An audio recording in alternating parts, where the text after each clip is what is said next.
Hello everyone, my name is Muskelly. I'm an avocational paleontologist and geologist here in the state of Georgia, and happy National Fossil Day to everyone. The theme for National Fossil Day is supposed to be Permian marine fossils, though I don't have any marine fossils coming from the Permian period. But I do have fossils coming from the Permian period itself, and this is the fossil that I have to share with you guys. So this fossil is known as Glossoprus brownii. This comes from Australia and is a very significant fossil to history and for the fossil record.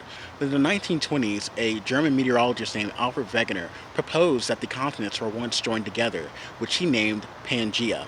Now, how did he understand and how did he know that the continents were once joined together? Well, he found this fossil. This fossil is not only just found in Australia, but it's also found in Antarctica and South America and India. And this was one of the fossils, or one of the most important fossils, to show that the continents were once joined together. Now, when Wegener proposed this theory, everybody laughed at him. They thought he was just they thought he was crazy because nobody ever thought that the continents were once joined together. Everybody thought that the continents were stationary. Well, that's not the case because we find the same fossils on two different continents. How could that be? Trees don't move, so the continents had to have been joined together. And Glossopteris was one of the most important fossils for our understanding of continental drift, or what would later be known as plate tectonics. Here I have another Permian fossil. This particular specimen comes from the Coconino Sandstone Formation in Arizona, and it dates back to the lower Permian period. And as you can see here, this sandstone actually has footprints on the side of it.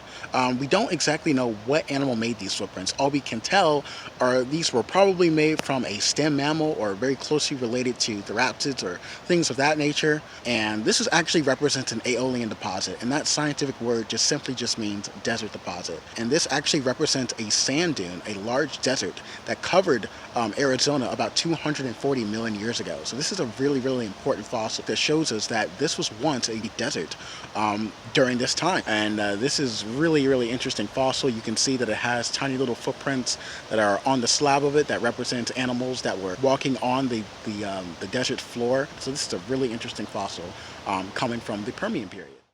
Cam has won numerous awards for his contributions to paleontological and geological education and outreach, both in person and online. He's a member of the Time Scavengers team and provides educational content for the website as well as outreach projects.